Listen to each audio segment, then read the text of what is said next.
gentlemen. My name is John Parsons. I'm a board member with the Social Justice Cooperative of Newfoundland and Labrador, and we're one of the groups that is sponsoring and helping to host this event. So I'll be your MC for today. Just a few notes starting out. There is a media presence here today. The session is being recorded, our forum is being recorded, so just so everyone is aware that this is in camera, so to speak. I should just, starting out, also name our sponsors. Of course, the Social Justice Cooperative, of which I'm a member. Save Our Seas and Shores, Newfoundland and Labrador is another one of the sponsors of this event, as well as the Public Service Alliance of Canada, Newfoundland and Labrador. Let's just quickly have a hand for our sponsors.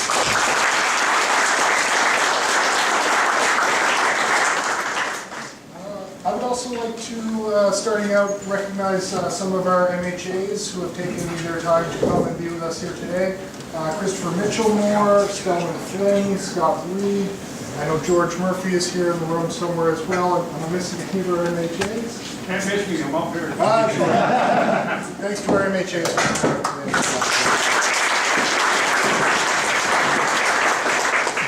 And now, before we get into the main part of the event, I'd like to invite Ian Simpson to come up and lead us in the Ode to Newfoundland.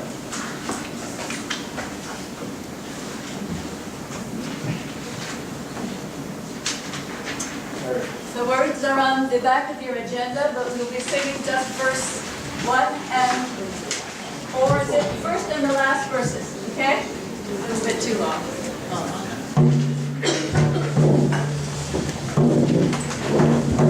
When sun breaks from the vine-clad hills and summer spreads her hand, when children voices tune my rills, we love each smiling land. We love thee, we love thee, we love thee, smiling land. As loved our fathers, so we love, where once they stood we stand. Their prairie raised to heaven, God guard thee, Newfoundland. God guard thee, God guard thee, God guard thee, Newfoundland.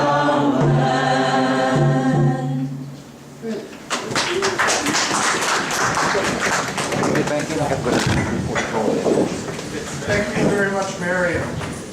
So, a very quick overview. We have 3 panelists who will be speaking here today. Irene Novaczek, Michael Bradfield, and Chief Michelle Joe are our 3 panelists. After the 3 panelists give their presentation, we will have a question and answer session. And I'm asking that you save your questions for our panelists until after all 3 have gone. So save your questions till the end. In a very general sense, the purpose of our forum is to make connections between local issues that we're looking at here in Western Newfoundland to do with fracking, but to try and broaden the discussion to understand the Gulf of St. Lawrence as a critical bioregion as well, and to try and make connections between the local issue and the broader regional issues that we're facing. This is, of course, happening in the context of the upcoming and sort of ongoing review panel that the provincial government is conducting on fracking in Newfoundland and Labrador. And part of our hope for this forum as well is to respond to what we see as some of the potential shortcomings of that panel. It's not necessarily a panel that addresses Indigenous voices. It's not necessarily a panel that addresses questions of externalities of the fracking process. It's not a panel that necessarily addresses women's voices or has other sorts of minority views represented. So these are some of the kinds of things that we're hoping to highlight in our forum here today. So our first speaker is going to be Irene Novaczek, and I'm going to ask Ivan Edke to come up and quickly introduce Great. Irene. Yeah. Thank you. I have no authority to do this, but I work here at Critical Campus, and as a faculty member, also known as a egghead by some, I tend to do things despite that. But I want to welcome you all to Grenfell Campus. It's a place where on the best of days, we talk about issues around science, around policy, around community, around activism even. So it's great to be here. I first met Iréne Novaczek at the turn of the century, this last century. I was on a social economy project in Atlantic Canada, and we meet, and here is this woman with a great strong voice who loved to party and sing, but also was a very strong scientist, a great advocate for her communities. And I think we probably enjoyed the sessions more than the steering committee meetings. But we spent a lot of time and got to know Irene, who worked in PEI for an organization that has connections to Memorial, because Leslie Harris, who was one of our presidents, went to PEI and said, you've got some nice things happening here, but it would be nice if you had an island institute. And of course, he was involved with Mount Extension back when we had that, and he was involved there as well. She's a tireless advocate for community groups, and she's one of those people who's an inspiration to academics. And you not only have an expertise and a background, hers is in benthic marine biology, but you also have a passion to use that knowledge to work with people and for people and to safeguard communities with which they identify. So please welcome Irene.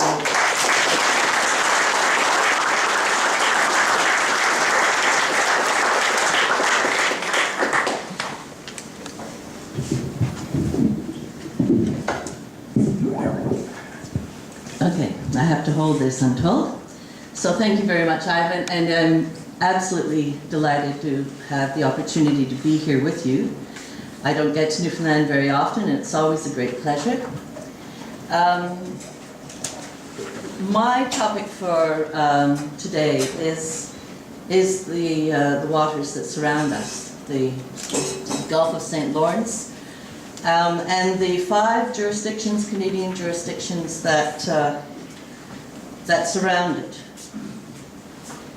Okay, there's problem number 1. Which of these things is going to work? Oh, all right.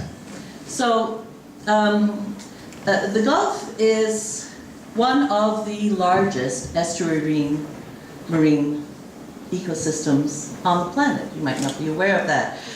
And it is also hugely complex, both in terms of its biology and its the currents that swirl around the Gulf, which are represented by the arrows in this figure.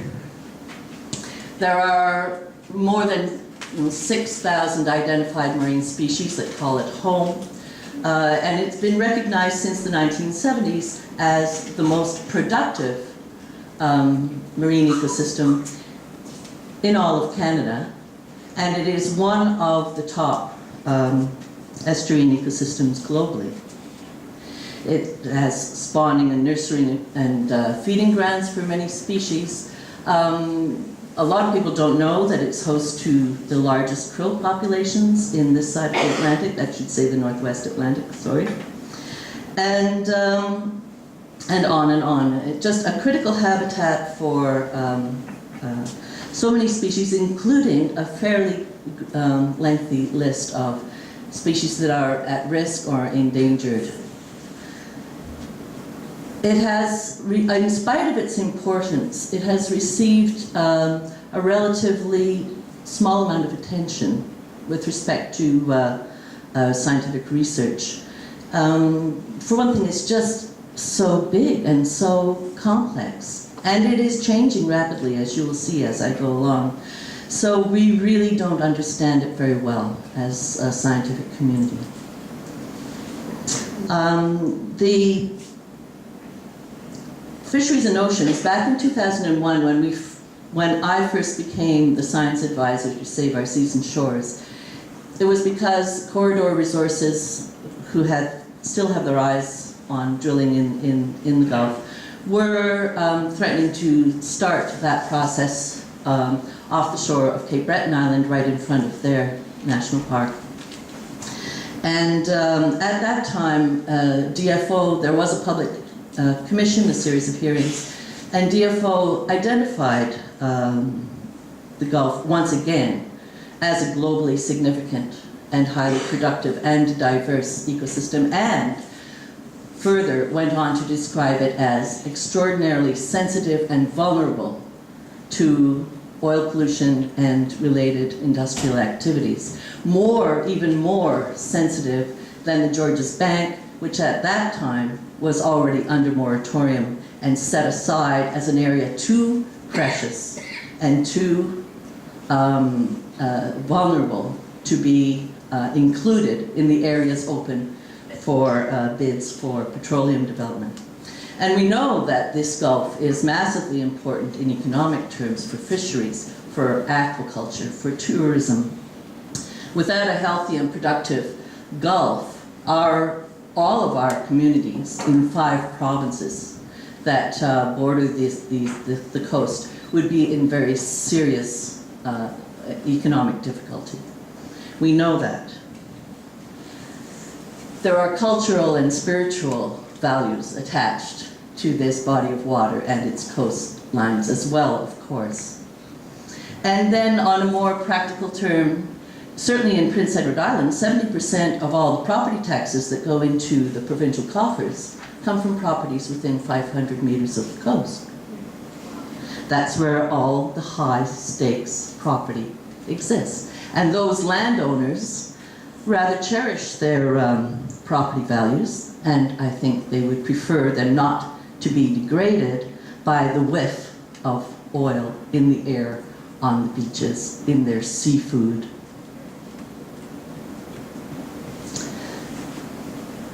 The big problem that I see as a marine ecologist is that this precious ecosystem is already under serious threat from an array of man-made forces, including pollution, previous overfishing, excess nutrients in the water. You may not know it, but in the very depths of the Gulf, the deepest portion, the oxygen levels are so low that areas that used to be the spawning grounds for the northern cod can no longer sustain living codfish.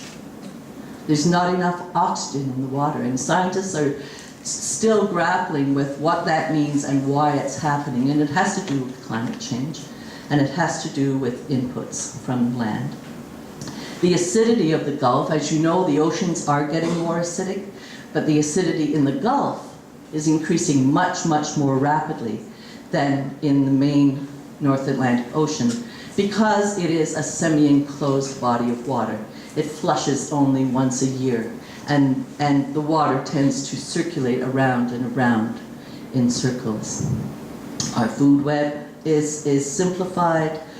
There are just, profound and disturbing changes going on out there already that require our attention, because we know that across the planet there are more than 450 dead zones. And the signals we are getting from the Gulf of St. Lawrence at the moment indicate that it is heading in that direction. And it really is a time for all the relevant jurisdictions to work together to ensure that that does not happen.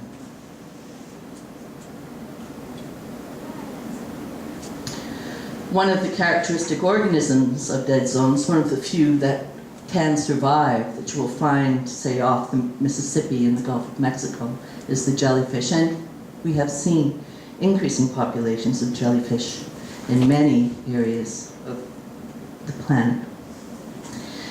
So into this poorly flushed, sensitive, already hurting, vastly important ecosystem, government and industry wants to introduce another heavy industrial activity, which is drilling for petroleum products. One of the ones that we've been very concerned with for a long time is Old Harry, right here, right in the middle, in the Laurentian Trench, a shipping lane, a highway for whales, fish migration channel, big icebergs come down through there. There's crab fishery, sensitive and biodiverse areas designated by DFO all around it. Historically, the cod spawning grounds. Just a totally dangerous and inappropriate place to be putting oil and gas development. And there are other proposed developments all up and down the west side of Newfoundland, and you'll see that map later. This Gulf is very different. This is not offshore oil and gas. This is inland sea oil and gas that's being proposed.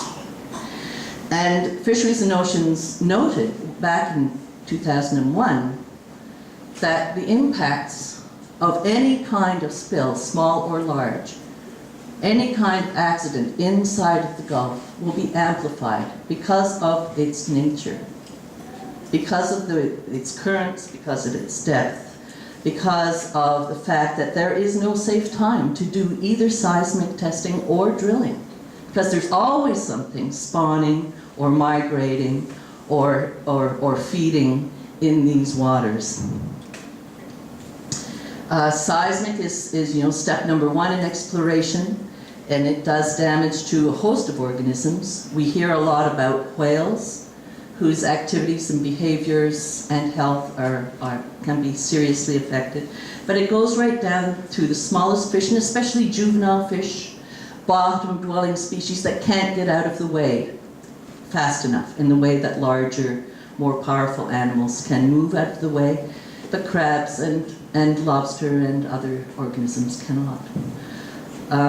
So that is where the problems start, but it's certainly not where they end.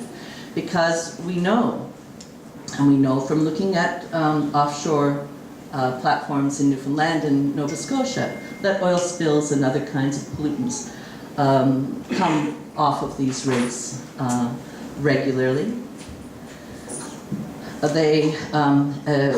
Large spill, you will get dead wildlife, oiled birds, fish. You can get a taint in commercially fished species. Losses to tourism. There doesn't have to be oil on the beach for tourists to stay away from an area that has a reputation for having petroleum pollution, and that tainted reputation is enough to stop people from buying shellfish and seafood from the Gulf as well. The long term, there are many, it doesn't have to be a massive oil spill. Chronic exposure to very minute amounts of toxic petroleum products and radioactive isotopes and the other stuff that comes up when you do this kind of activity is enough to alter the behavior of things so they get eaten or die more easily. They can't defend themselves, they get cancer, they get immune diseases, they have premature mortality. There's a lot that goes on that we don't see with our eyes from our vantage point on the shore. And when it comes to deep water petroleum drilling, if you remember, Old Harry is at 450 meters. Deep is anything more than 400. The risks increase. When you're punching a hole in a potential area of oil and gas that has never been opened before and is under pressure, that is when you're most likely to get a massive eruption, as has happened in the Gulf of Mexico in 2010. Where there are tens of billions of dollars of damages that are still ongoing 5 years later. And that was in one of the most technologically advanced, with one of the richest petroleum companies, simple human error, poor technology, inadequate response, massive losses to tourism, fisheries, the ecosystem. The Suzuki Foundation has modeled what a blowout at Old Harry might look like. This is in winter. Within a month, it's hitting all surrounding provinces. It's getting tangled in kelp beds. It's attaching itself to bottom sediments. It's entering food chains.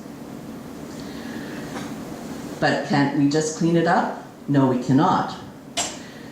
In 2010, they went after that big spill in the Gulf of Mexico, the same pathetic technologies that they used in 1960. Skimmers, absorbent materials, and dispersants. Dispersants that were more toxic than the oil was to begin with, and simply made it appear to go away. Well, it's resurfacing now from the sediments and in the bodies of creatures in the Gulf of Mexico. And what do we have here in Atlantic Canada? We have a capacity that we might be able to pick up 15,000 tons. Typically, if you look at big spills elsewhere, they get maybe 2 to 10% of whatever gets spilled, and the rest is just left in the environment. That is the international record, the best possible efforts under calm sea conditions. And we have nothing. We have no capacity, no cooperation among departments, obsolete equipment, very poor coordination.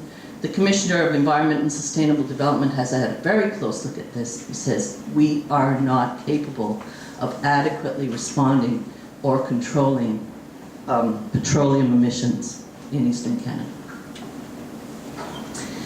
We know that climate change is real.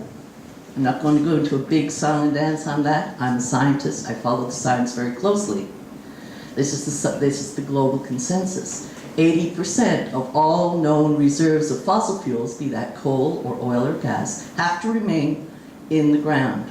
We can't afford to burn them or we'll be all dead soon. That's just it. We can't afford to burn them. So which should we leave behind? We know we have to extract some until we can transition into a more rational energy economy.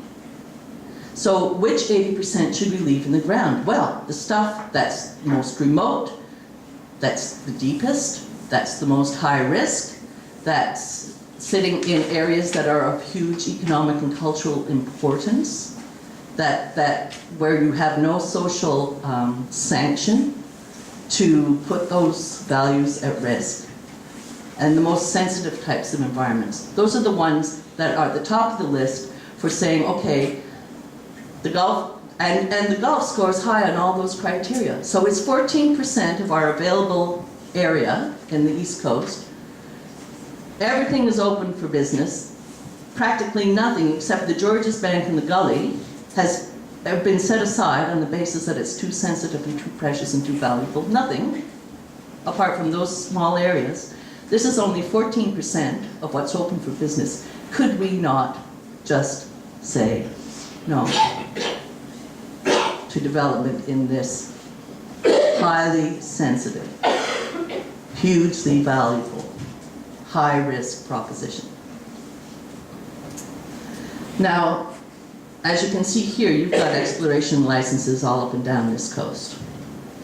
And this is exactly where, if you look at the DFO documents, they have drawn huge circles around ecologically and biologically significant areas of bottom and water.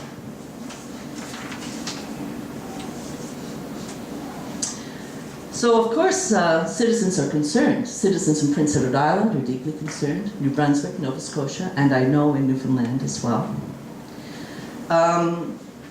Because we lack the scientific understanding, we don't really know, even if you manage to avoid a catastrophic episode, what are the long-term chronic impacts of petroleum development in the Gulf. We know that the ongoing shipping through the Gulf and offloading of ballast water already kills hundreds of thousands of seabirds in Newfoundland waters alone every year. Is that enough? Do we want more?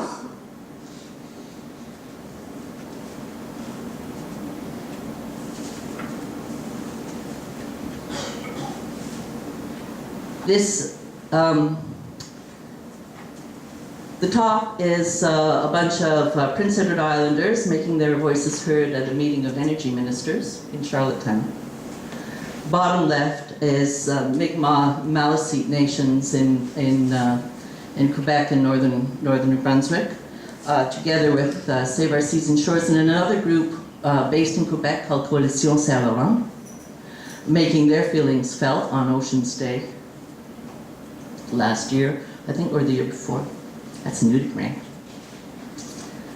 These pictures are my daughter's underwater photography. She's a MUN student. She's trying to save wolffish from extinction. So, in my mind, we have two options. We can have a temporary moratorium until we understand the ecosystem, maybe develop better technologies, or we can go for an outright ban. But in my mind, after working in this ecosystem since the early 1970s, I see no room in this Gulf for additional industrial polluting activities. It's way past time that we actually try to reverse the damage that has already been done and restore this ecosystem to something like what it should be. Oh, as you can see from here, Quebec has already banned petroleum development in the river, St. Lawrence River itself. They have a moratorium on their part of the Gulf, their part, as if there could be such a thing, as if these boundaries mean anything. The oil will go everywhere. They don't, oil and fish and whales and turtles do not respect the little lines that we put on paper.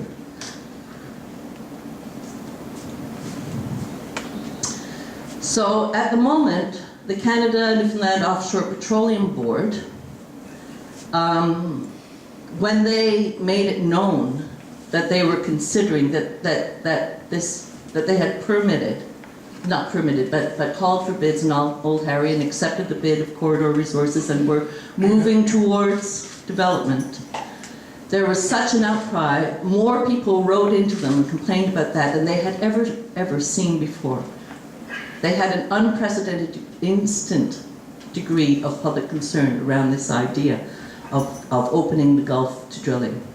And so they called on the then Environment Minister, Peter Kent, to set up a panel of proper environmental assessment, full panel review, and Peter Kent said, no, can't be bothered with that. Corridor Resources in the Old Harry, now there are other companies involved on the west shore of Newfoundland. Well, they want to drill as soon as possible. They wanted to have a drill in the water by 2012. We managed to dodge that bullet, but they're not going away. A strategic environmental assessment has been completed with participation by Fisheries and Oceans. Wonderful document and lays out all the sensitivities, but the Petroleum Board did not allow the scientists to write the conclusions. The Petroleum Board wrote the conclusion, and do you know what the conclusion is? Not a problem. Yeah. We can mitigate that, full speed ahead. So the next step is the project environmental assessment for Old Harry. That's still toing and froing. The DFO is very unhappy with the quality of their science, with the quality of their modeling of where oil might go, with the assumptions they make about the type of oil that's going to be found and so on, and what that might mean for ocean health. There was supposed to be a public consultation attached to that environmental assessment because it was grandfathered to the rules that existed before the current government said you no longer have to do comprehensive reviews on any petroleum exploration in marine waters of Canada. So from now on, it's just going to be a behind closed doors screening for all of those western Newfoundland areas. So we get the last, possibly the last, public consultation in Canada on the issue of drilling in marine waters in Canada. Much like them apples. So watch out for that one, because we really need to be loud and proud and very, very determined to stop that. So the Petroleum Board will make the recommendation, and we know what they always say the same thing. They've never turned down a project.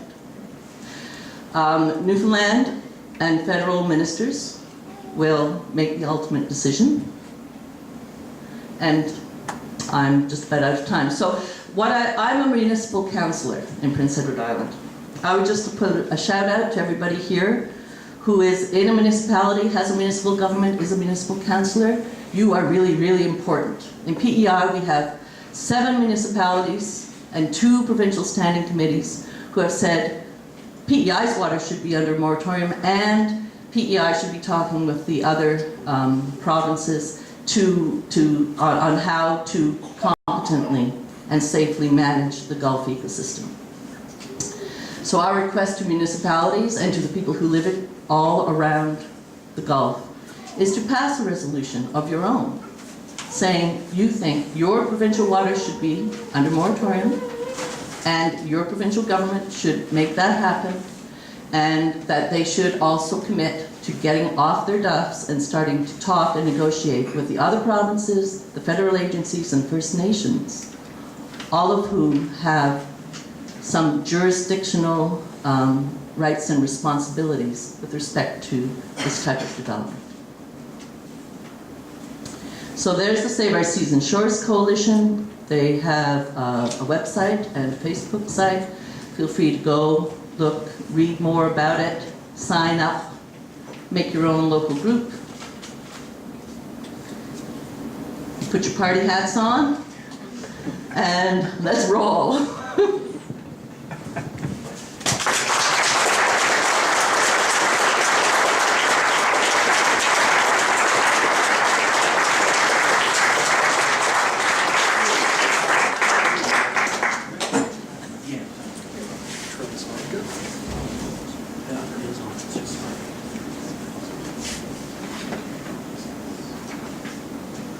Okay, well, let's have another hand for...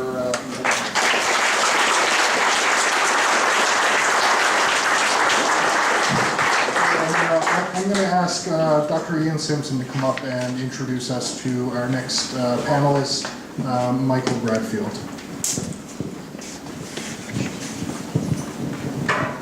Thank you, John.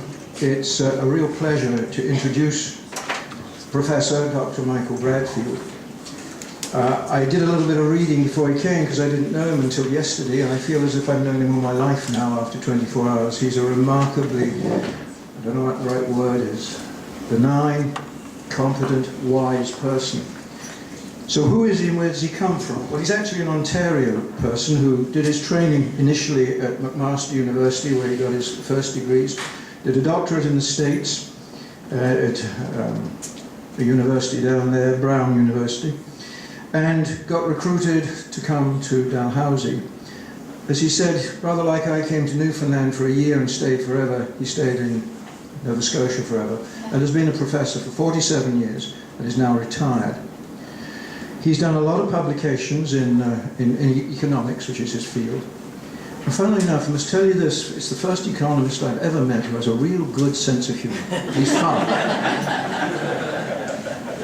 He's written and published many articles. Most of them have been on on regional economics and regional development, community development and stuff like that, which is very pertinent to this. But most important, and why we went looking for him, he was the economic expert on the Nova Scotia Review Panel. He wrote the chapter on it, although it was not published by the review panel, but we suspect he was very influential in influencing that panel towards the moratorium. So it's with great pleasure that I ask Professor Dr. Michael Bradfield to take the podium.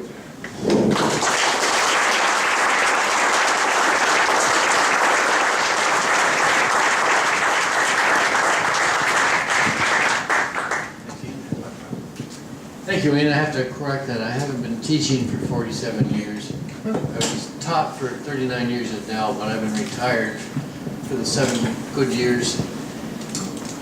As Ian said, I was on the Wheeler panel, so I thought what I would do is introduce some of the things about the Wheeler panel that I think you in Newfoundland need to know as you face your own panel on fracking. But just, I'll make some very general statements and accusations. If you want some detail or some development of the numbers, then just frack Bradfield and / no frack, or leave the slash out, Bradfield no frack, because the no frack website in Nova Scotia contains the unexpurgated but exasperated Mike Bradfield, stuff that got removed from, well, it's my original contribution to the fracking panel, much of which got expurgated or twisted by the process that we ended up with for the panels operation. Also, you can Google Bradfield fracking and the Canadian Centre for Policy Alternatives, because that's got a longer exposition of the technical explanation for the numbers. So I'm going to try to avoid giving numbers. Okay, so why is the Wheeler report relevant to you? One, it says what the prior Canadian Council Academies report said, and that is, despite the assurances of the industry that fracking is safe, we've fracked for decades. There are tens of thousands, even hundreds of thousands of fracked wells. It does no damage. They're fudging the numbers, of course, because we've only had horizontal fracking for about 10 years. And what the Canadian Council of Academy said, we don't have the evidential base to be able to say anything about the safety of fracking or the danger of fracking. What they said was, no evidence of problems is, excuse me, see if I get this right. No evidence of problems is not evidence of no problems. Yeah. And that was the mantra that I kept repeating on the panel, but there were some difficulties with trying to play down the dangers of fracking. One of the consistent things in our discussions in the Wheeler panel was the need for strong regulations strictly enforced. And part of the discussion within the panel was that there were people on the panel, I'll call them the technical people, who said, well, we don't have regulations that are bad like in the United States where they can get away with anything. And we enforce our regulations, so regulation is not a problem. Well, I'm afraid it is a problem. Even as they were telling me that, Alberta had a case where a company had a spill of one of the chemicals that go into the fracking fluid. They did not report it immediately as required. They reported it two years later as part of a general discussion of their operations, not as a report on a spill. And the Alberta regulatory body never even bothered to investigate it.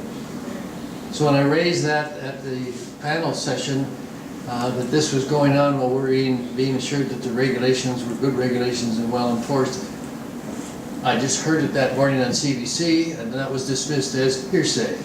So they didn't like to hear a lot of things. One of the major recommendations in our report was the need for social license. I'm not quite comfortable with that term because when you give an oil company license, that means they can do anything. But the social license is the concept that society has to agree that they would put up with whatever you're going to do with fracking. So what's happening now in Nova Scotia, our panel report was put out, and basically our report said, given that there is not a baseline set of data, you've got an established baseline set of data for the water, for instance, get the information on where the fault lines are that the fracking fluids or the methane may leak up through, that you need to get this solid database before you start fracking. So it's going to take time to do that.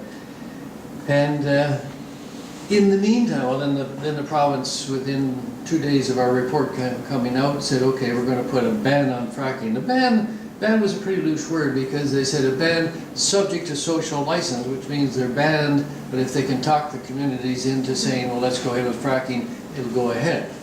And that's where the industry's operations become important, because since then, the local daily in Halifax, and I suspect some of the weeklies around the province, are running full-page ads by the Canadian Association of Petroleum Producers to tell us how green they are, how important the jobs are that they will generate if they develop our energy in Nova Scotia, and how much royalties there will be that's going to save us from financial catastrophe.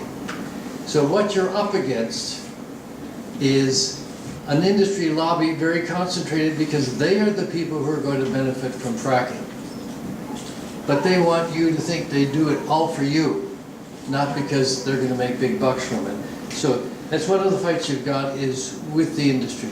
And what you need to fight them is enough people to show that, hey, they don't have social license. I don't know if anybody here saw it, but Frank McKenna gave a talk a few months ago to an energy group where he called the anti-fracking people mob rule. This is a guy who was elected Premier of New Brunswick, and he's calling you people, or most of you people, mob rule. And yet the polling showed, one poll in Nova Scotia, people were asked on a scale of 0 to 10, 0 being against the proposition, 10 being forward. The proposition was quite simply, not to do with fracking, a more general proposition: the environment trumps jobs. That was the statement. On a scale of 0 to 10, it scored 8.2. That tells you that being opposed to fracking is not mob rule. That tells the former Premier of New Brunswick that it's a majority proposition, and that's what democracy is supposed to be about. So maybe he considers democracy to be a mob rule. Second thing about the Wheeler report that I think is absolutely crucial for you people to think of and express an opinion on. When I was asked to go on the panel, I had a long talk to David Wheeler, and the thing that convinced me to go on, despite my underlying cynicism of a lot of things, was the public consultation process. Now, often we've had public consultation process which involve public meetings. I can tell you right now, if you have a public meeting in Halifax, you'll get the government laying on what they want them to hear, and then the first 3 people to the microphones, I can predict who they are, and I can pretty well predict what they'll say regardless of what the topic is. There's some people who have to get up to the microphone to show everybody else that they know the most about whatever it is you're talking about. There are lots of people in the audience who like time to get up, but they don't get time because these other people suck the wind out of the room, and they also tend to intimidate other people. So the public process we had, where we had a website that anyone could contribute to, and you could post your opinion before the panel started putting papers up itself, or if you wanted, you could wait and comment on particular papers that were produced. So what happened was, an author wrote a paper, it was distributed around the panel, we sent our comments around the panel about that paper, the author did a revision, circulated that around the panel. We would then have one of our meetings, discuss the paper at that meeting, the author would then go away, make whatever revisions from that discussion and post it to the website. The public then would post their comments and their research and so on the website so the author could do more revisions. Some of the public input on that website was truly incredible. They did some amazing research on their own. I addressed a group in Pugwash back in October, and I didn't even have to answer the question because there were people there who knew more about any specific question than I did. The public input was a good process, and I would suggest in waiting for your panel to start doing things, you might look at that public input and the quality of that public input, because it was so good, gesundheit, and the arguments are going to be the same sorts of things that you're going to get here. So some of your work has already been done from the stuff that's on the website for our panel. But if you're reading our report, you have to be careful with our report. Yes, I did sign the report, but I must say I did a lot of soul searching before I could decide I could sign it. I thought our recommendations were pretty good. But there are some chapters there, and you'll notice there is a chapter on the economics of fracking. That's what it's called, but it's not really about the economics of fracking. It's talking about the finances of the fracking companies. And then it goes from those financial data about how much is spent at each stage of the process and tries to translate that into jobs for Nova Scotians, and then translate also the production into royalties for Nova Scotia. My name is not on there because even though I was designated to be one of the authors, the consultant that was hired to do that report with me was focused on financing and the finances of the corporation, and that's not what economics is about. Economics is about people and meeting their needs, not the profits of corporations. So my name's on there, as was suggested in Ian's introduction. I wrote some stuff, and as I said a few minutes ago, but it was much of it was not in the report. Anyhow, I did sign the report, but let me warn you. The report overestimates the benefits from fracking in terms of the jobs and in terms of the royalties. The source of their job estimates are industry sources. And I'm sure you've got lots of examples in Newfoundland, as we do in Nova Scotia, of industries when they're asking the government for subsidies, promise all kinds of jobs, but you don't get what they promised. Michelin, which is considered one of the great success stories in Nova Scotia, I have been pilloried for arguing it's one of the great failures because we poured hundreds of millions of dollars into Michelin and got about half the jobs they ever promised for it. So, but that's not the only reason. But so, okay, the benefits are overestimated. The effectiveness of the regulatory process is overestimated. The effectiveness of both getting good regulations and enforcing the regulations. One of the parts of my work that didn't make it into the report was to discuss the factors in the way the system works, any systems, not just with respect to energy, which means the regulator is often captured by the regulatee, and you end up with regulations being designed by an industry and the regulators being hired from the industry, and the integrity of the system breaks down. We have a whole chapter on the integrity of the wellheads, but the part on the question of integrity regulation got removed. The part of the benefits part of the economics thing, you have to watch that one because you often hear of cost-benefit studies, but what's in the report is not a cost-benefit study, it's what's called an impact study, which simply says, here's how they're going to spend the money, and here are the likely job impacts. But that's not necessarily a benefit. For instance, if you look at our report, there's a part of the expenditures is on mitigation. And what mitigation means to the industry, if I can be cynical, is putting enough money in it to make people think you're worried about the environmental and other costs that you're imposing on society. It doesn't mean preventing them necessarily, it means repairing as much as you have to. But the point is this, if you record $350 million worth of mitigation costs to the company, that shows up as an impact, but it's not a benefit because it meant it did so much damage it had to spend $350 million to partially compensate for it. So it's not a benefit to society. Gee, they dumped all up and down our coast, so therefore we have to spend millions of dollars to clean it up. Isn't that a great benefit? No, that's an impact, but it's not a benefit. One of the other things the report slides by is the toxicity of the chemicals in the fracking fluid. The fracking fluid is discussed as having 1 to 2% chemicals in it. First problem, the companies keep the chemical secret if they can as proprietary information.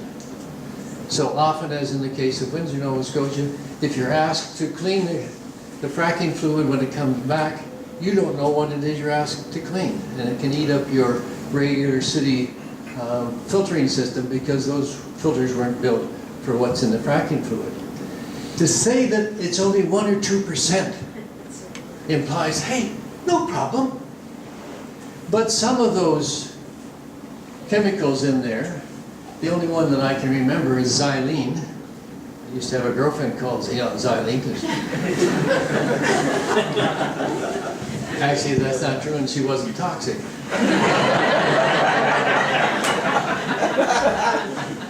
These chemicals are toxic according to the standards set by bodies which are regulatory bodies which may have been captured by the industry. But these chemicals, some of them are toxic in terms of parts per million. So when you say it's 1%, that's part per 100. We're talking about chemicals that are toxic, some of them parts per million.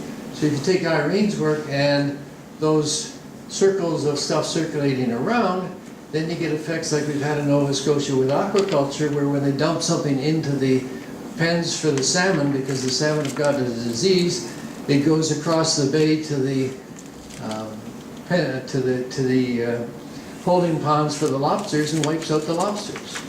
So we're talking very toxic chemicals, which in many cases, unless you legislate it, and many jurisdictions don't, you don't even know what it is or how toxic it is. And of course, these toxic standards move up and down either as the public becomes wiser or the industry becomes more powerful. So toxicity is a big one.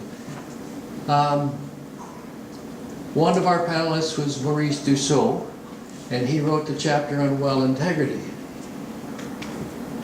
Maurice, because we don't have a long term of evidence, had to admit that we have no sense of how long the wells can maintain their integrity and not leak methane, because we don't have the experience, but you've got them in conditions where eventually they're going to erode, corrode, and whatever, and stuff is going to leak out. Okay. I was asked to talk a little bit about small towns, the impact on small towns. The issue is that the vast bulk of your fracking is going to occur in rural areas. The only main sources of gas in urban areas is around the legislatures. The rural areas are often areas of high unemployment, so they're susceptible to the argument of the businesses that they're going to create a lot of jobs, which they aren't really going to create. But even more important, rural areas are areas which often have either unpaved roads or narrow roads or twisty roads. You've seen some around here like that. And if you start fracking, you have day and night, 24 hours a day, 7 days a week, trucks taking, first of all, the capital equipment into the site. Second of all, the fracking fluid into the site. That means then trucks just taking plain old water from someplace, but trucks carrying those toxic chemicals. So if those trucks have an accident, you're going to have that toxic stuff spilled. When they go to put the stuff, the load from the truck into the tanks at the site, you can have spills of those toxic chemicals. When you put them from the holding tanks into the fracking fluid and mix it, you can have spills. When the fracking fluid comes back up, you're going to have toxic stuff in that. So you're going to have traffic, you're going to have dust, you're going to have noise, you're going to have light pollution because the well pad is running 24 hours a day. So that there is a major wear down in the infrastructure for the small town in which the fracking is going on, because these big trucks just chew up the rural roads. And here's one of the dilemmas of the way the system works. The small town's expenditures are going to be up front for either building roads that can handle the traffic to be generated by fracking, or repairing the roads that have been destroyed by that traffic. The other big pressure on small towns is if there is really a lot of employment involved, then the majority of those people are going to come in from outside because there's highly specialized jobs, which means you're going to have people coming in who are making a much higher wage than most people locally, and will then outcompete local people for rental accommodation. So you can get a major twist in the local community, because as in the days of the Second World War, when you had the American bases here in Newfoundland, you've got people coming in who have a lot more money to spend, more than the locals do, so they can outbid them for accommodations. They put pressure on the schools, they put pressure on your hospitals and other service providers. And finally, they're in a business which is boom and bust, in that if they're fracking your area right now, 85% of the production, by the way, occurs in the first 2 years of production. You have to remember that when you're talking about the royalties that you get. But once they've got the wells under production, then the crews move on someplace else. So you get this boom in for a short period while they're in setting things up and getting it going. The economy twists out of shape because of that, and then once they're gone, there is no guarantee that the economy is going to go back to where it is. Businesses can get out-competed for labor, so they go out of business. Tenants get out-competed for apartments, so they leave. So I'm going to end it there because John is waving his hand at me and threatening all kinds of things.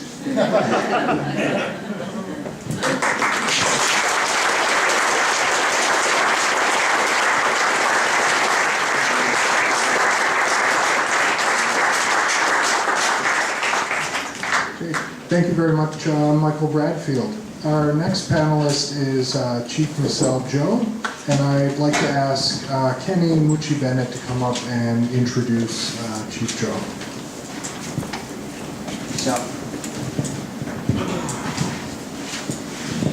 Dr. Chief Michelle Joe from Miawpukek, Mi'kmaq, Miawpukek, Mi'kmaq, Mawi'omi, Conne River tribal nation. Dr. Chief Michelle Joe comes from a long line of Sagamas, or chiefs, in the Mi'kmaq territory. Chief Joe was educated in the Mi'kmaq tradition. After leaving home as a young man, he returned in 1973 and became involved in band government politics, first as a councillor and then as traditional Sagama, or chief for the Newfoundland district, and chief for the Mi'kmaq Grand Council here in Newfoundland. Michelle was awarded the Honorary Doctor of Laws from Memorial University of Newfoundland Labrador in 2004 in recognition of Michelle's contribution to the economic, social, and political development of the Mi'kmaq people of Newfoundland Labrador. He is a member of the Atlantic Policy Congress, the First Nations Trust Fund, Newfoundland Museum Advisory Committee, Ulnuig Development Group Limited, and the Aboriginal Capacity and Development Research Center. He also holds a community seat at the United Nations under human rights. That's just a skim, a quick skim over of Chief Joe and his contribution to the Mi'kmaq people. He is a friend of mine and of the Mi'kmaq people. He's a husband, a father, a grandfather, and a great-grandfather 2 times over, which means he, like all of us, has a lot at stake. Michelle is a credit to the Mi'kmaq nation and a credit to the greater nation, which is the human race. Ladies and gentlemen, Michelle Joe.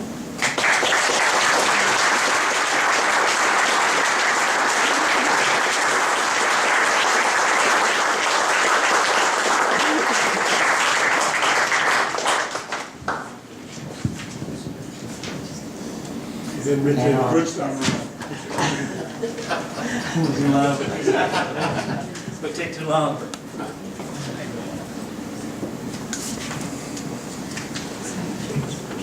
Thank you for Richie for that incredible introduction. I don't get called doctor very often.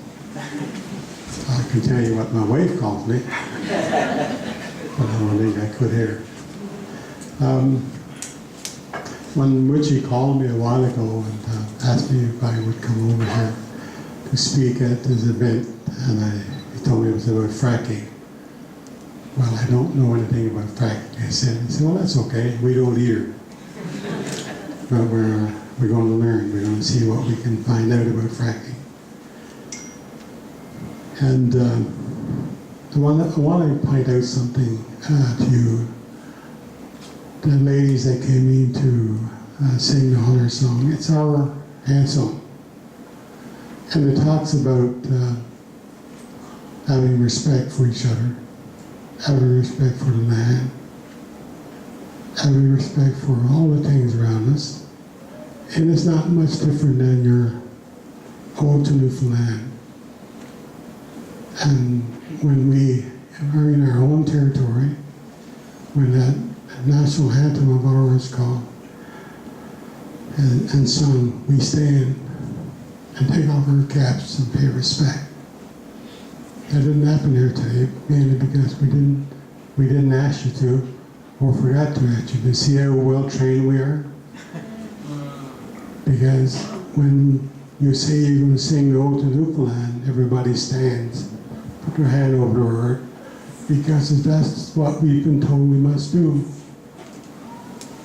And that, to me, the Ode to Newfoundland is an official document of the government of this province. That's an official document. And I counted on that document. There are 11 places in that one song that says, "We love thee, Newfoundland." And they said, "We love thee, new smiling land. We love thee, frozen land. We love thee, windswept land. God guard thee, guard thee, Newfoundland." That's an official document of this province, put together and accepted by all of us, that says this is our duty, that will guard this province against everything and everything that comes our way that will take away or destroy any part of this piece of granite that we live on, that we all hold so precious. The officials of the Minister of Justice office have said, regardless of what happened in British Columbia, the duty to consult don't apply to Newfoundland, particularly to our Aboriginal people. It's consultation-free territory. You can come in and do whatever you want, whenever you want, how you want, and you don't have to consult with Aboriginal people in this province. Well, that don't only apply to us, it applies to all of Newfoundland, because you're not consulting with anyone. When you look at what they're doing, and I would go back and say to the government of this province and the people of this province, you have to change your ode to Newfoundland, because you're not living up to what the words say. How can you claim to love something and ask God to guard it if you're not prepared to stand there and do that and allow money and greed and people to destroy what we have? So we need to change the hope to say we allow all those things to happen. We no longer love you, Newfoundland. We hate you, and we want you to do whatever you want to destroy what we have here, what we hold dear. We, as people, Aboriginal people, look at this land a little differently. We are just here for a short time, and we have to protect the land for 7 generations of our people. If we don't start protecting and doing our duty as Aboriginal people, there will be nothing here to protect for our children's and our children's children. I have a granddaughter and 2 great-grandchildren. And I would imagine there are many people in this audience today that have children and grandchildren and great-grandchildren. What are we leaving for them? What are we going to give them? I could remember when I could drink from any brook in Newfoundland. It was clean, clear water. What do we do today? We have to buy water. And where did that pollution come from? It comes from the kind of things that we're talking about there today, about the fracking and oil development, and pollution that's blown in from other parts of the world. That's why we have to give to our children. Government will not stop doing what it's doing because they know that all they have to do is talk about jobs, the economy, bringing people home from the oil patch in Alberta. They will not stop until the people of this province take this oath that was just read and all stood to and say, we love you. Well, we don't. At least I don't think so. How can we stand and say we do and let the things happen that's happening in this province right now? And I've heard enough about fracking to know of what it's done in other parts of the world. I've seen the documentaries that's been done about fracking in other parts of the world. If I give you a bottle of that water that comes back from muddy pumping to the ground, no one wouldn't drink it. But yet we expect people to drink the water that's coming from the seepage that goes into people's wells and the rivers. There's enough damage already being done. The Churchill River is a prime example of that. The Inuit people can't eat the fish because it's polluted with mercury. The Bay of Spirit hydro development, we can't eat the fish because it's polluted with mercury. We can't go fishing anymore in the waters because it's being polluted offshore by big oil companies. So now we're talking about allowing another form of pollution to come to this place that we love so much. We're going to talk about allowing them to drill down in the ground. They're going to pump it full of pollution, and they're going to leave. And like any construction company, it's a boom and bust. And what it leaves behind is destruction and waste, and we have to try and pick up the pieces and make it all work again. So I'm proposing that we change the whole to Newfoundland. If we're not going to uphold it and stand by it and live and die for it, then we change it to what it should say. Because you can't say you love something and then destroy it. It don't work that way. Not in our work.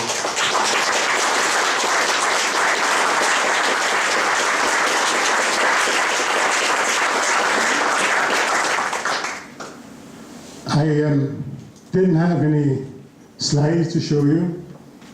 I have no fancy speeches for you. But when I saw the ladies come in and they sung our anthem, Give Me Datum and Age, I know what the words mean. And I was going to stand. I said, no, I don't think I will. I think I'll use it as my message today to everyone about your song that I know you're going to sing. Because we're such hypocrites, all of us. I'm talking about me too. I'm talking about all of us. We're such hypocrites. When we take a piece of paper that was put together by someone and accepted by government, this is what we believe in. Excuse me, but God damn it, they're not. You don't believe in this. If you did, you wouldn't allow the things to happen. Now, I was told that I would have 20 minutes to speak, but the last time I spoke for 20 minutes, I was trying to convince the police not to lock me out.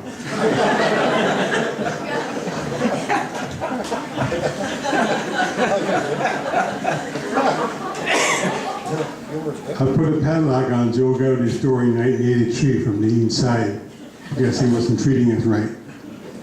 It took me a half an hour to convince the police to let me go and come and get me another day.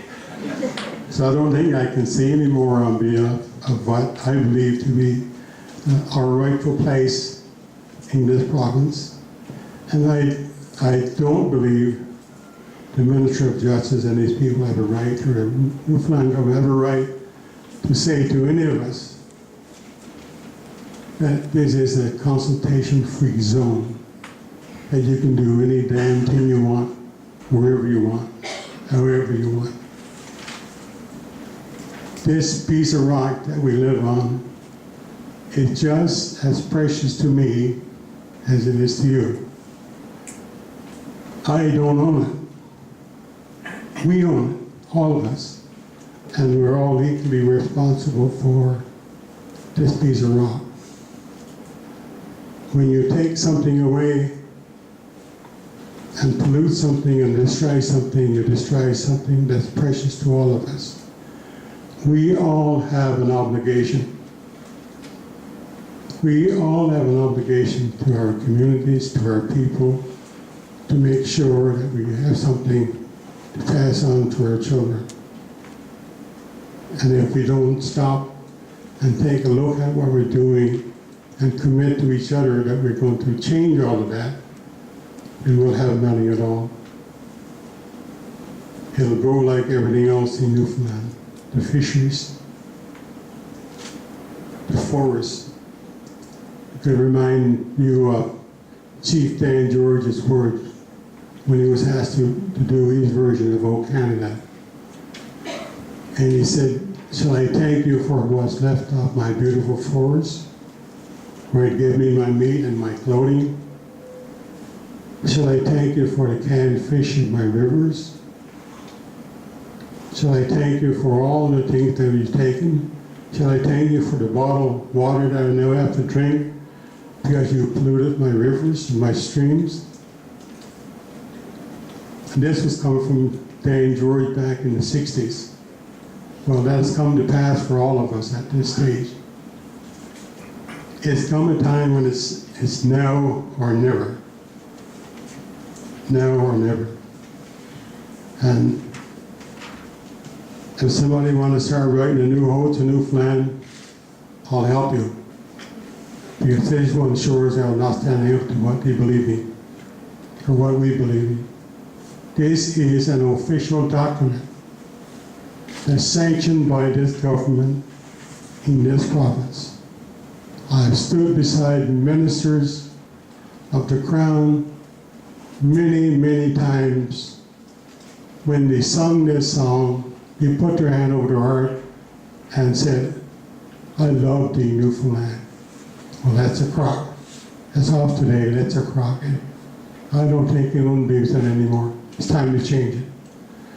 Well, Alio, thank you so much for allowing me to be here. And my grandfather always said, before you leave a room, make sure you say, "If I insulted you in any way or upset you in any way, I apologize. I don't mean to." But he's also said, if you're going to say something, make sure you mean it. And I do. Well, thank you.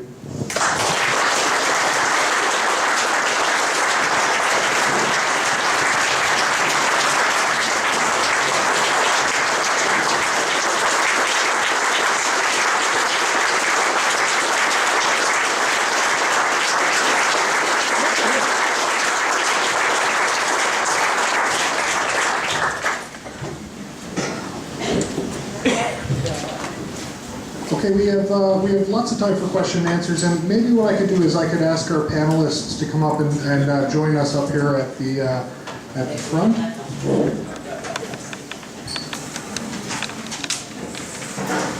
Oh no, not again.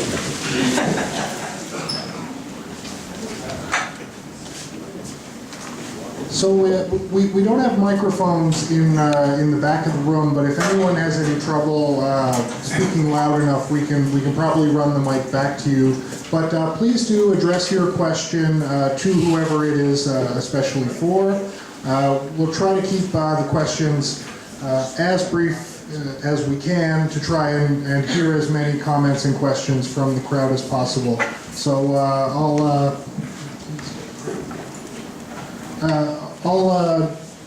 take hands as I see them going up and try and get everyone in the order that we see them going through. Okay, so first here, please, Greg. Thank you, Dr. Bradfield. I really enjoyed your presentation, and I have here in front of me your executive summary, but I very much enjoyed your presentation on royalties. Nova Scotia, 85% of the oil who said would be brought up in the first 2 years, and therefore they would lose out on the royalty. Here in Newfoundland, it's the first 5 million barrels. If you go to the Department of Natural Resources website. So in the first 5 million barrels, there are no royalties. Then after that, there's a percentage. I think it's a small percentage, something like 5%.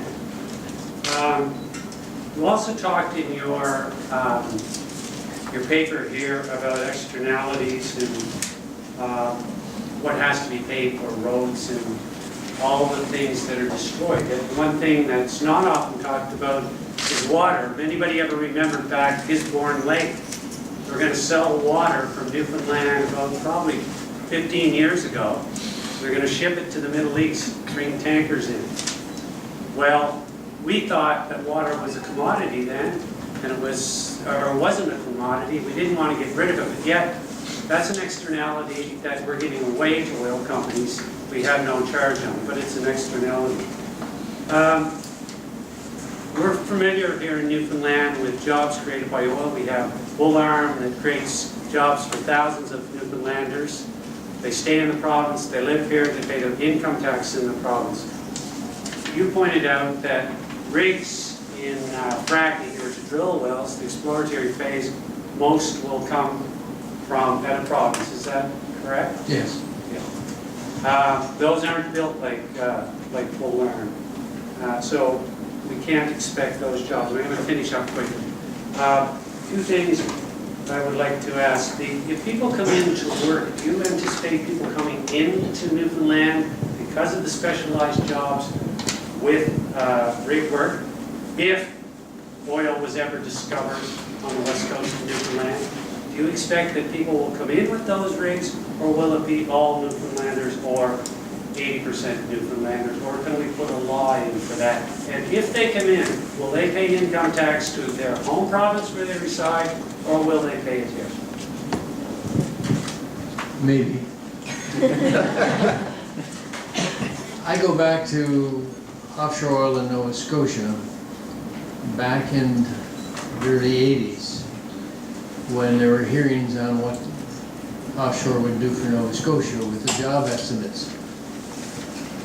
And the night before I was due to go down and give a brief, I got a phone call, the modern equivalent, or then the modern equivalent of the envelope over the transom, saying, ask the oil companies how they define Nova Scotian, because what you had in the prediction was the early workers would be imported, and then after that, Nova Scotian content went way up. And what they were doing was using the Canada Revenue Agency's definition of a resident. If you were a resident here on December 31st of last year, then for tax purposes, you are now a Nova Scotian. So the Nova Scotian content went up simply because of rolling over the imported labor at the end of the year. So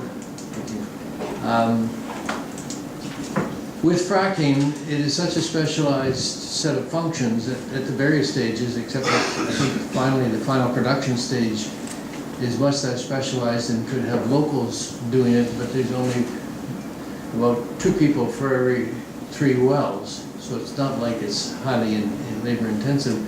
So the majority of the workers would be imported. Now, some of them could be Newfoundlanders who are currently out in Alberta doing fracking, but I suspect, I have no basis other than suspicions, that the majority of our Atlantic Canadian workers who are out there are doing other than fracking specialized work, so that I would not expect many people to come home again to do the fracking. There'll be new people. Now maybe some of them will stay and become fishermen, but we figure it out.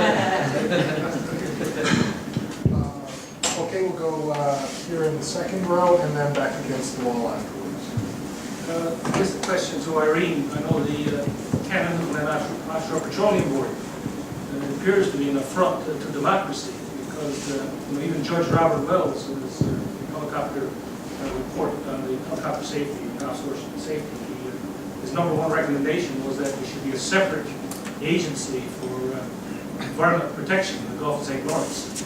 And I'm just wondering, is this in terms of Nova Scotia or other offshore petroleum boards, are they the same thing? Because this particular organization, their mandate is to facilitate oil and gas development. And it's also a totally single sector. And these are the dominant regulatory agency in the Gulf right now. And they only don't look at whether things should happen or not, just like the environmental assessment, the strategic environmental assessment, despite the fact that there's all kinds of science and reports that went into that, we should tread softly here and recommend that a lot of the reports that recommend that there should be some form of moratorium. We don't think it's safe to go ahead, yet they went ahead and said, oh, we think we can mitigate it. The technology is here now to be able to mitigate it. But this is obviously a total affront to democracy. It's a government it's an agency that government has set up that doesn't represent the interests of people and their communities and their environment. It represents the interests primarily of the oil corporate companies and their shareholders. So I'm just wondering, is this the same thing in terms of Nova Scotia Offshore Petroleum Board? Is there another one? I know there's Nova Scotia one. Is there a New Brunswick Offshore Petroleum Board as well? Or what's the story of the offshore petroleum boards? Only Nova Scotia and Newfoundland on the East Coast have petroleum boards. PEI and New Brunswick do not. And Quebec is in the process of thinking of having one. But currently their waters are under moratorium, and so they may decide just to maintain that moratorium or ban and not enter into an agreement with the federal government. Both Nova Scotia and Newfoundland petroleum boards operate in the same way. They tend to be dominated by oil executives from out west who have moved here, and a smattering of other people. They are, they have this three-part mandate: to protect the environment, to protect health and safety of workers, and to promote the development of the petroleum industry. And the third mandate always overwhelms the other two. The Wells Commission made that abundantly clear, and their environmental track record. And if you look at their staff, they don't have, marine ecologists on staff, as a rule, and very thin on the ground with respect to biological sciences, and so they have their roster of consultants, industry consultants, that they use to develop their various reports, and of course DFO also, with their greatly diminished resources and greatly diminished capacity for research, does their best to provide input. But if you look at the documents that come out of the petroleum boards, all of the environmental assessments are cookie cutters. You can find whole sections that are simply lifted from one and stuffed into another.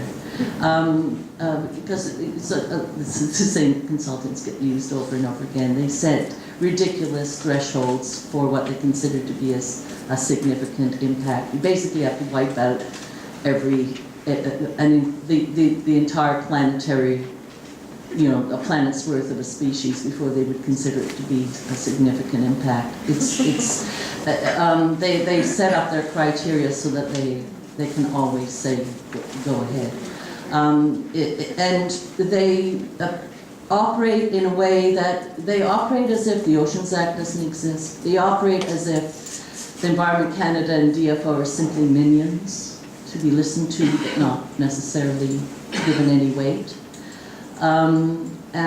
It's a shockingly dysfunctional system that does no good for the long-term well-being of the citizens of Canada, and it should be dismembered and replaced by something that actually makes sense and serves the Canadian public and our environment, our supporting environment. Okay, we go up against the wall, and then... Oh, and by the way, it wasn't just the Wells report that said that this conflict of interest inherent in petroleum boards is a bad idea.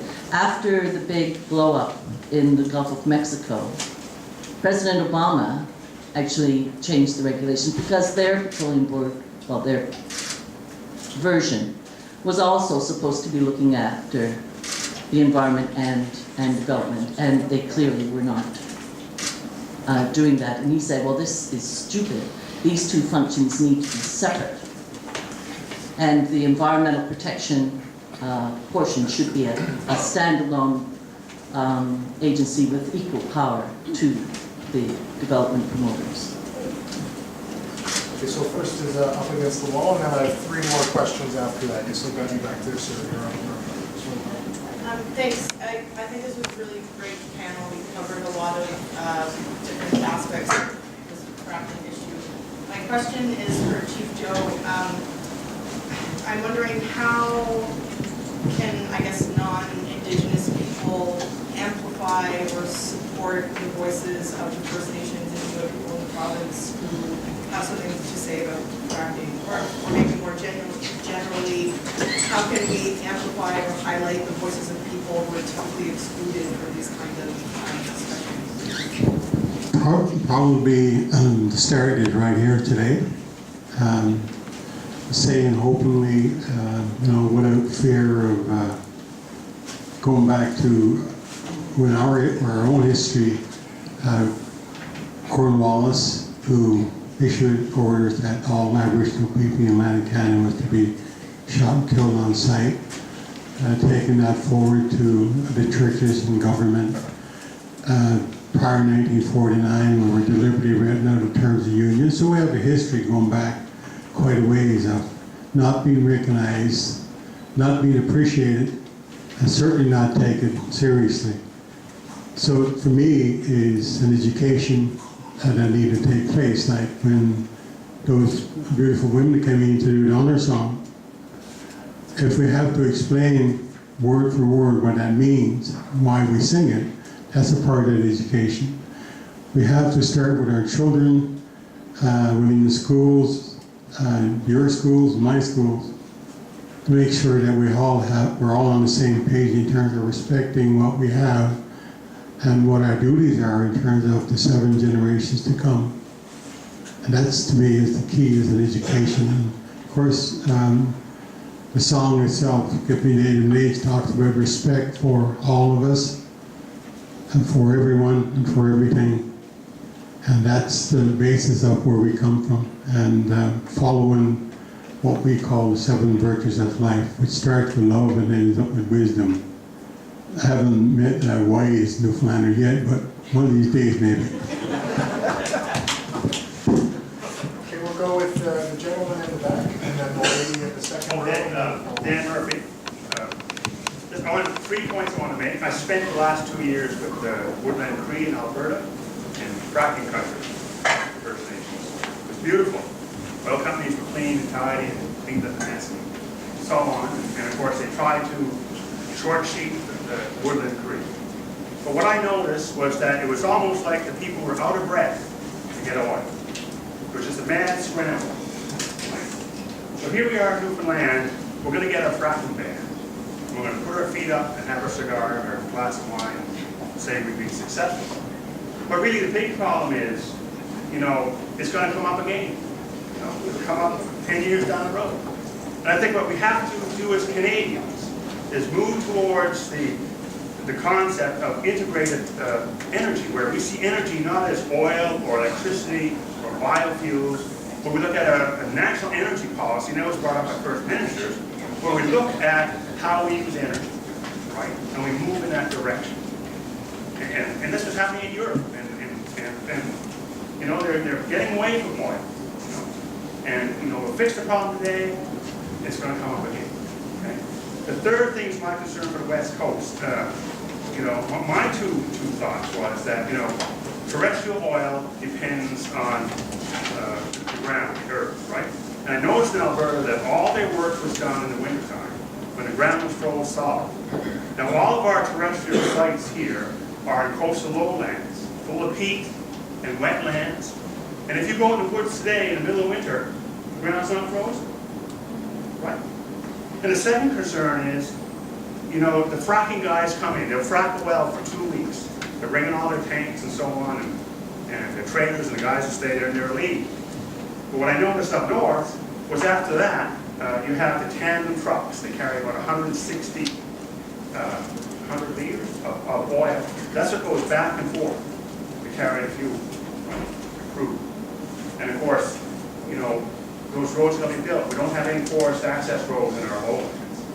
And when I interviewed the elders up there, and that was part of my job too, And one guy made a comment, he said, Dan, he said, the land is sinking, right? And I kind of scratched my head, the land is sinking. And what he was trying to say was that that area was all muskeg, wetlands like here, and of course, this crisscross network of access roads was kind of like squeezing a sponge, you know, and that kind of horizontal flow of water was being disturbed. So it's a double-edged sword, I guess. You look at the social piece, you know, your heart breaks sometimes when people at Port, for example, you know, where they've never had a, you know, fair shake at it over the years, and you look at the jobs, right? And of course, you look at the economics for Western Newfoundland, and of course, the environmental. It's that fine knife edge, I guess, that we gotta walk. That was just my comments. Maybe the panel can talk a little bit about maybe kind of a national energy policy that would direct all our energy in this country. Would anyone on our panel like to address this comment, or should we? Would any of you like to address this comment, or will we go on to another? I would like to say just briefly that you're absolutely right. We lack a rational energy policy in this country, and we lack a climate change policy and action plan in this country. And can we at least, as you know, half the provinces of the country, the 5 that are around the Gulf of St. Lawrence, among ourselves come to some agreement that we will develop an energy strategy for Eastern Canada, at the very least, and maybe show some leadership to the other provinces. We can't be waiting for 10 provinces to come to some kind of consensus with the federal government, which doesn't even talk to them. So we have to approach this from some unconventional angle and just you know, get that job done. If I could just add one more thing, Irene mentioned in her presentation that given the world's capacity to absorb greenhouse gases, 80% of the current reserves that we have to stay in the ground. So that if we're going to talk about an integrated energy strategy, we have to have an energy strategy that is going to mean that in 20 years' time we won't be fracking because we won't be using any fossil fuels because the Earth can't sustain the amount of greenhouse gases we're going to be putting into it. And there is a discussion about whether fracking gas is the bridge to transition from a fossil fuel economy to a sustainable fuel economy. And there's a fair amount of controversy in it, but the point that has recently been made in the literature is that fracking appears to be less GHGs than oil or coal until you include the amount of leakage of methane into the environment at the well site, in the distribution of the stuff, in the consumption of methane. And methane in a 20-year period is 84 times more powerful greenhouse gas than is carbon dioxide. So methane isn't the transition fuel that some would have us believe it is. So what we've got to do is have an energy strategy that gets us off fossil fuels, and that's why I refer to the people who can't see that as fossil fools.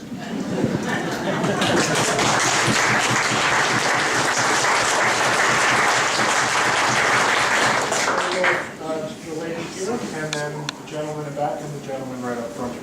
Yes, I wanted to address my question to Dr. Bradfield. I wonder if you could elaborate a little bit on what you said, that the panel really hadn't undertaken a cost-benefit analysis, that they had looked at some positive impacts or some benefits from fracking, but really understanding the costs and the trade-offs that are implicit in this form of energy. Well, one of the primary references I was making there was in the list of costs that are included in Chapter 3, the Industry Finance chapter, they don't include the cost of regulation and just the cost of monitoring existing situations so that you know what you're starting with before you start fracking. See, the industry argues that the Gasland film, for instance, where they show people lighting their tap water on fire, that doesn't say anything about fracking because that methane could have been in their water before they started fracking, which is true. Perhaps you will correct me on this, but on our panel we had Kevin Christmas as one of the members, and one of the other panelists pointed out that the water in Pictou County, there are places where you can light fires with the tap water in Pictou County. And Kevin said, yes. He said, my people have known about that all the time. Do you know that Pictou means where the earth farts? But I think Kevin was putting us on, given the strong Scottish influence in Pictou. I think that is a truncation of Pict for Scott, toot.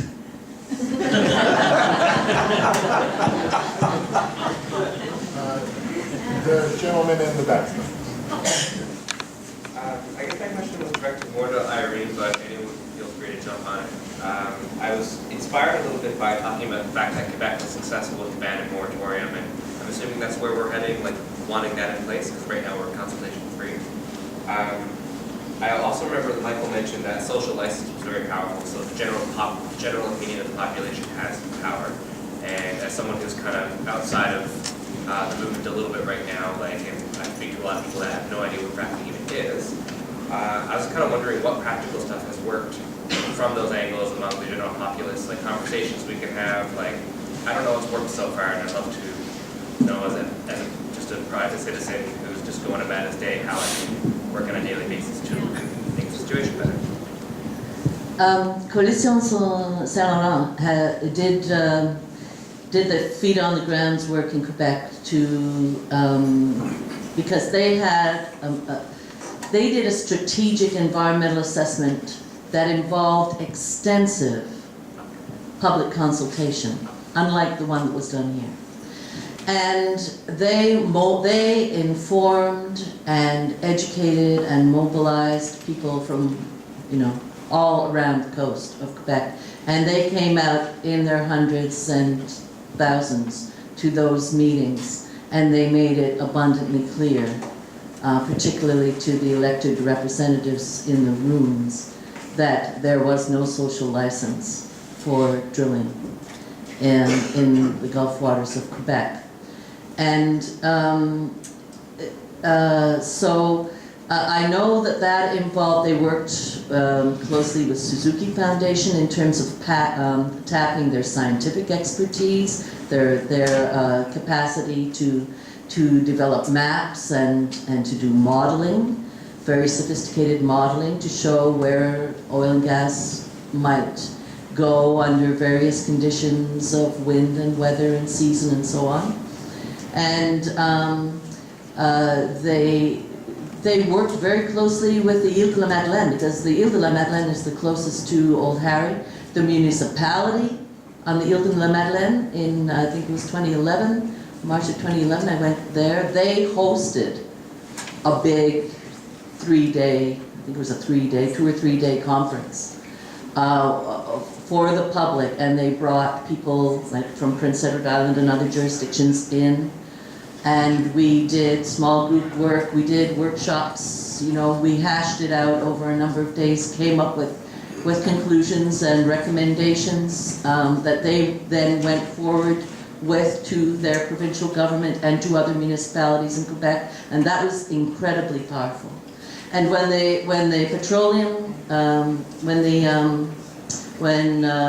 proponents came to the Ile de la Madeleine with their little show for the strategic environmental assessment consultation, that what it was is like in Charlottetown, they went into the basement of a hotel that is never used for public consultations, in a tiny little room, and they put some posters up on the wall and some maps and a bunch of comforting words, and they sat there passively and let people come in and look at this technical information on posters on the wall.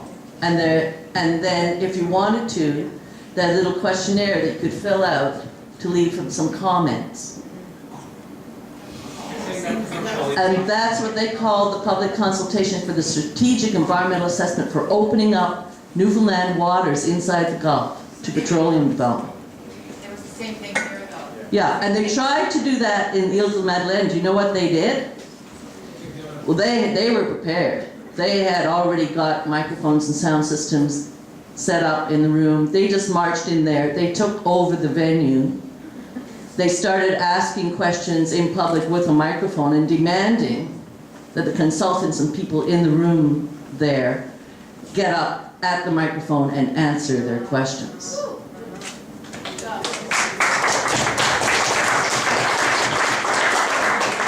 They captured that on video, and you can probably find it on the Coalition Salon website, but it was fabulous. The Madelinots are really well organized, and they're really doing things right, and they've got the municipalities on board, and they are relentless because they are up against it. I mean, Old Harry is named after the most spectacular beach possibly in the southern Gulf at the village of Old Harry on the north end of the Magdalen Islands.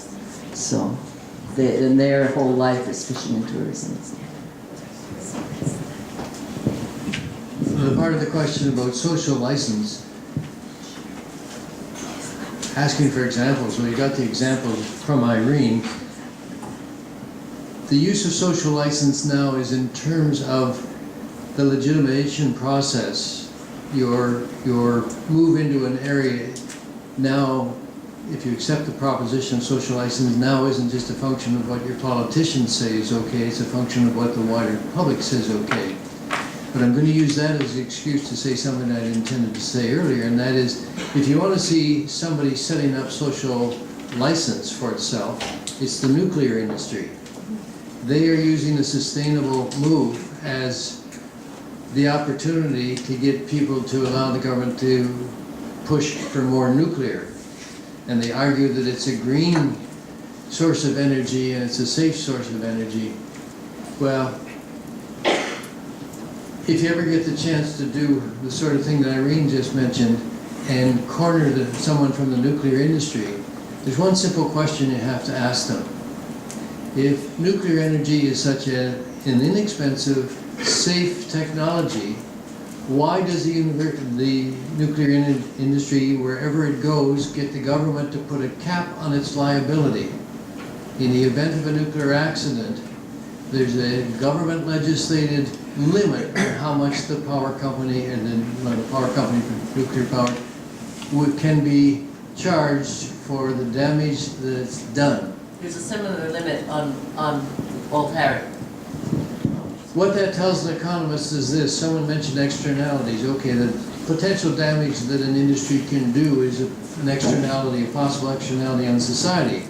And economists say, well, you let the market take care of it by saying, okay, you've got full liability for your damage. The company then has to go to an insurance company like Lloyd's of London and get insurance for the full liability. And what the nuclear industry said, if we had to pay the insurance to cover the full possibility, building in the risk and the size of the damage, if we had to get insurance, we wouldn't be competitive, which to economists says, you shouldn't be in existence then. Thank you. So we'll take one further question up here, and then depending on how much time we have, we may have time for one more question, but we have a special closing speaker, so at 5:02 we're going to sort of wrap up our question and answer session, hear one final speaker, and then we'll be on our way. So please, sir, here in the front. Great, thank you. First of all, comments, and I have a question to Irene after that. As I look at the whole debate around fracking, all I hear everywhere is gut check. I see so many organizations, whether it's governments, are having a gut check. They're not sure what's going on here. If a decision is really good, if it's your own personal decision, look at some of the pros and cons, you jump in because it's a win-win for everybody, and we all go ahead and do it. But in this particular case, there's so much uncertainty, and I'll go back to the term gut check about all this one again. Provinces are doing it, municipalities are doing it, Aboriginal people are doing it. In Conne River, all over Canada, Aboriginal organizations are saying no to fracking. And I think, in this area we have to, because we're all here, and I haven't heard anybody here get up and say, yeah, how wonderful fracking is. And I'll share with you something that happened last year. I organized a town hall meeting for Aboriginal people in the Mi'kmaq First Nation band in wards of Brook and Belmont Scope. About 60 people came to that meeting. Not a large group, but a small representation.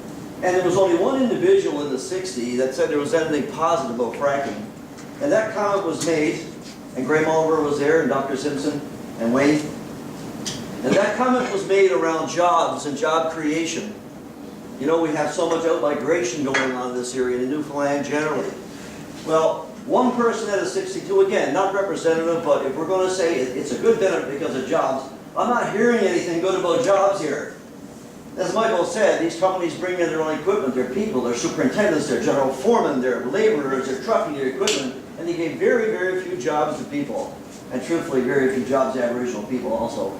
So I'm concerned that, you know, all this hype about what these companies are going to do for us all is just hype, and the benefits actually do as Michael suggested, accrue to the companies that are involved in the actual fracking themselves. It's an interesting comment that was brought out by Graham Oliver last year about all the benefit and all the revenue was coming from these companies out of port-to-port drilling.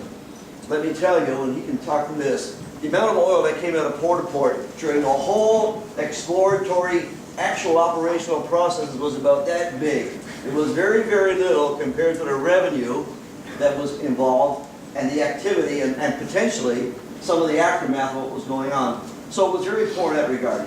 So for all of us, it's time for a gut check, time for us to stand by this process and say, hey, we don't want this anymore, let's not get involved in this, it's not good for us. If it was all good for us, we wouldn't all be here today trying to find out what's going on. I'd be hearing from way more people in this audience and around the table who would say to us that fracking is a wonderful thing. I haven't heard it yet. I haven't heard it when I checked on YouTube and all these other places and sites that Graham Oliver gave me and literature he passed out with Dr. Simpson to say what a wonderful thing this is. I haven't seen it yet. All I've seen so far is the negativity. The only positive stuff I saw, by the way, came from the companies that are planning to do the drilling and the exploration.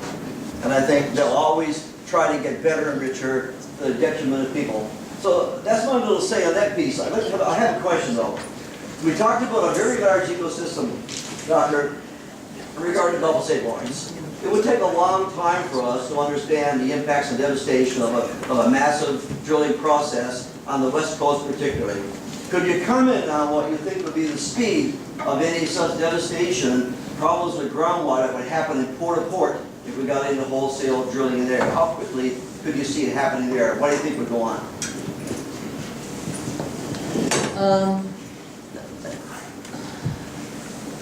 I'm not a hydraulic engineer, so that's not my forte. Port-to-port, they're talking of doing horizontal drilling out under the Gulf and fracking. And mostly on the ground and on the port itself. Yeah. So my concerns are ground. Yeah, you would have to have a really intimate knowledge of the structure of the bedrock and whether or not it's fractured, and if so, in what ways, and where the likely channels are for flow. What will happen on the surface is pretty simple.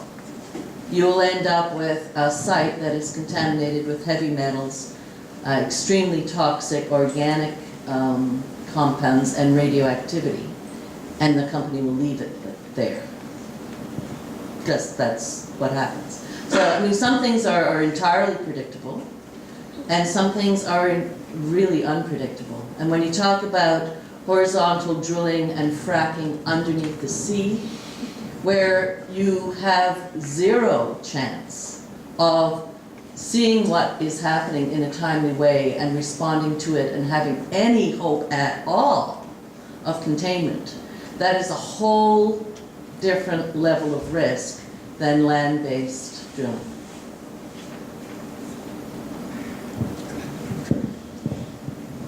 Before I go, I just wanted to clarify something.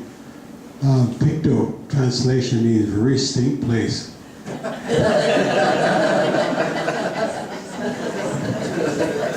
I've been there, it is. Just want to remind everybody that we have an incredible tool in our arsenal that we don't always use, particularly Aboriginal people, there is an election looming in our future, very close. And if we want to make some headway with this issue, and not just that issue, but other issues too as well, I think it's time that we start to talk to each other about what we want to do about the next election and what we want to tell our people that we want to elect, what we want them to do. They call it a democracy. Well, I wouldn't debate that, whether it is a democracy or not. If you sit in the gallery in the house sometimes, it sounds like children, but no, I wouldn't insult children like that either. But we have an election, and I know the Liberal government is looming to form the next government. That's what everybody tell me. And I know the leader of the Liberal Party is married to an Aboriginal woman from Clear Lake. Their family come from member to Brook in Nova Scotia. So all those things as part of our strategy going forward, that's what it should be, is making sure that the next government around is going to listen to all of us, not just some of us. Not going to listen to the big multi-million-dollar companies that come in to do what they want when they want. Let's make this a real democracy where the government that we put in place will listen to every one of us. Every one of us. Lalio.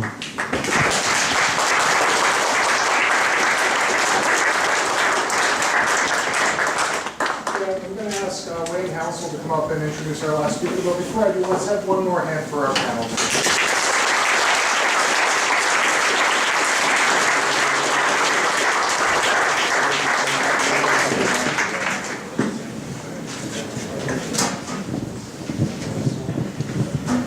Yes, thank you, John. And it's my pleasure this time to introduce a very special guest today, Claire St. Croix. She's from Stephenville, and she has a vision statement on her resume. It goes like this: the future of the quality of human life is dependent on the economic viability and health of our sustainable natural environment. I should tell you that Claire is 12 years old. When I was 12 years old, I was concerned about the environment. I was camping, fishing, making bow whiffins. You may know what that is, but if you're up in Valley Road, Mountbatten, you know what a bow whiffin is. And I was also Concerned that can the Leafs win a second Stanley Cup? When I was 12 years old.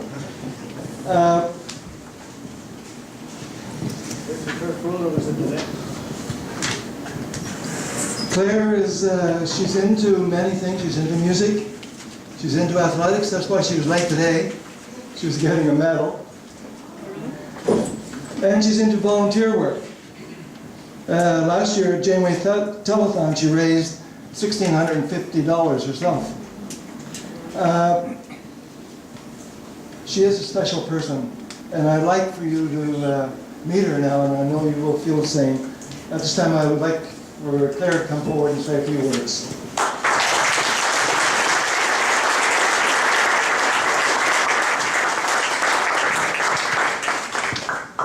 Hi.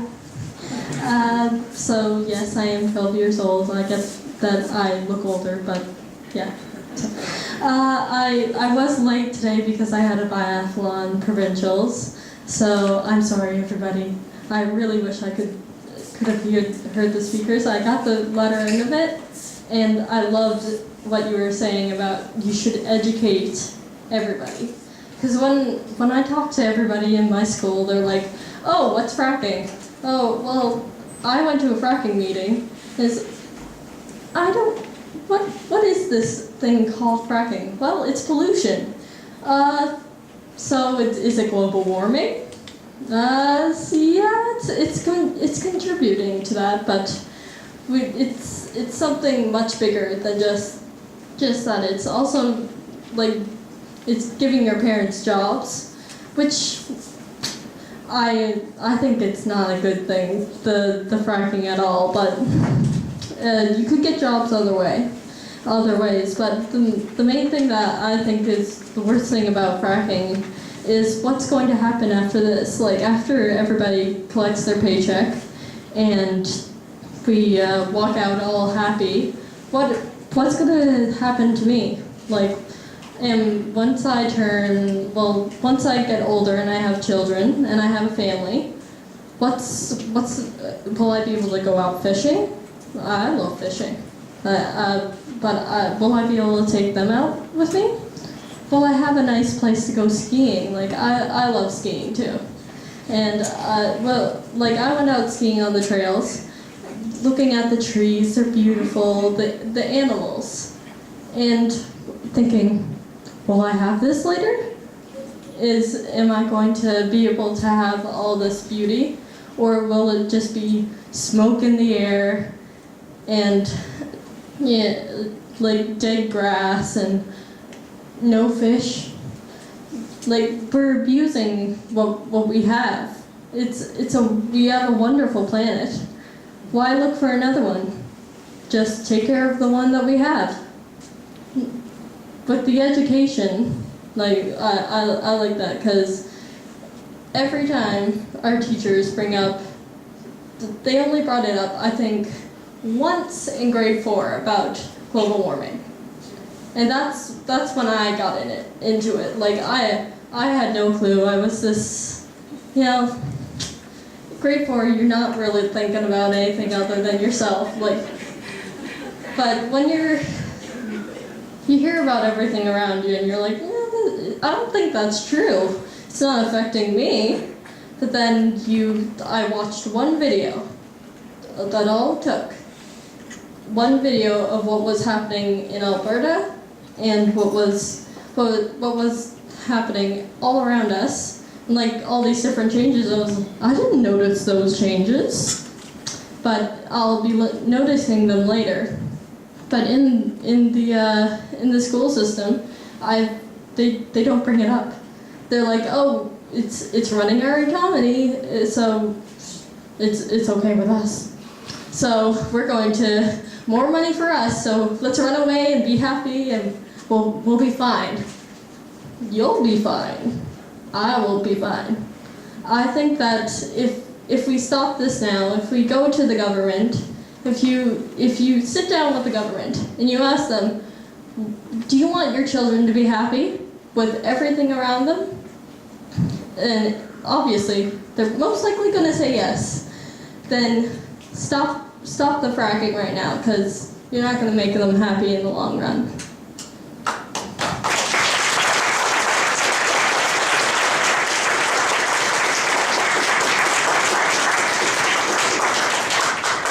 Thank you.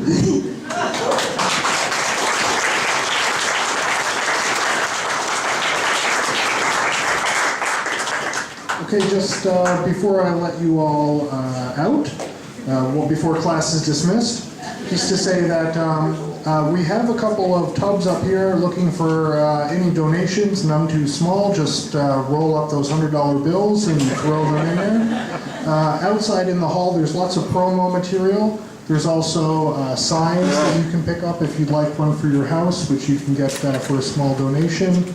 I would like to thank once again our panelists, Michelle Joe, Irene Novaczek, Michael Bradfield, and Claire St. Croix. Big thank you to our drum circle and to Ian Simpson for the cultural elements of our public forum here today. Thank you to our organizing committee, Bob Diamond, Wayne Hounsell, Ian Simpson, Erica Steves, Gerard Curtis, Kenny Mucci-Bennett, Simon Jensen, Roger Duffy, Martin Ware, and Connor Curtis. The organizations that have been helpful in putting this event together include Save Our Seas NL, Social Justice Cooperative NL, PSAC, Council of Canadians, St. John's Chapter, the St. Lawrence Coalition, Newfoundland and Labrador Fracking Awareness Network, Port Bay St. George Fracking Awareness Network, Devestmont East Coast Fracking Awareness Group, Grenfell Campus Student Union, and Memorial University. We'd also like to thank our media folks who are here today from Rogers Television, people from the Western Star, 4 O'Clock Whistle, the Newfoundland and Labrador Independent, the Telegram, and VOCM for doing previous promo and media work. Once again, thank you to our MHAs for coming. And of course, thank you very much to all of you for being here with us today. Let's have a hand for all of us.